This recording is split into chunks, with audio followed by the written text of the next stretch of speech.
அனைத்து சாதியை சார்ந்தவங்களை அர்ச்சகராக்குனாங்க. சரி, அப்புறம் ஏங்க ஒரு தலித்த கூட பள்ளிக்கல்வித்துறை அமைச்சரா இத்தனை வருஷத்துல நீங்க ஆக்கவே இல்ல? இதுதான் உங்களுடைய சமூக நீதியா? உயர்கல்வித்துறை அமைச்சர் அவர் இருந்தாரு, ஏன் பள்ளிக்கல்வித்துறை அமைச்சரா ஆகல? ஒண்ணு. ரெண்டாவது அதெல்லாம் செஞ்சதா சொன்னாங்கல்ல, அது கடமை. எப்போதுமே நாங்க தான் செஞ்சோம் எங்களை ஏதோ வாங்கக்கூடிய நிலையில அப்படி தாழ்த்தி பார்க்க கூடாது. அது கடமை, ஒவ்வொரு அரசின் கடமை. ஒடுக்கப்பட்ட மக்களுக்கு வேலை செய்வது கடமை. 3, இவ்வளவும் சொன்னீங்களே, அதே கட்சியில இருந்து எத்தனையோ மூத்த உறுப்பினர்கள் இன்னைக்கு இந்த சமூகத்திலிருந்து, ஒடுக்கப்பட்ட சமூகத்திலிருந்து இத்தனை பேர் வந்துட்டாங்க, இவ்வளவு பேர் வந்துட்டாங்க. நாங்க போட்ட பிச்சைன்னு சொன்னதை மறக்க முடியுமா? யாருக்கும் பிச்சை போட வேண்டிய அவசியம் இல்லை.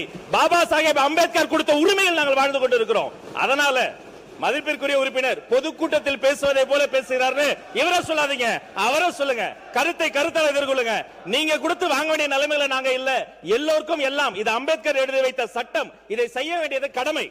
RS பாரதி அவர்கள் ஒரு கூட்டத்தில் இப்படி பேசி அதற்காக அவர் வருத்தமும் தெரிவித்திருக்கிறாரு. வரலாறு அன்னைக்கு அப்படிதான் முஸ்தபா பேசும்போதும் கூச்சல் குழப்பத்தை ஏற்படுத்தி அப்படி ஒன்று நடக்கல, நீங்க ஆதாரத்தை கொடுத்தார்.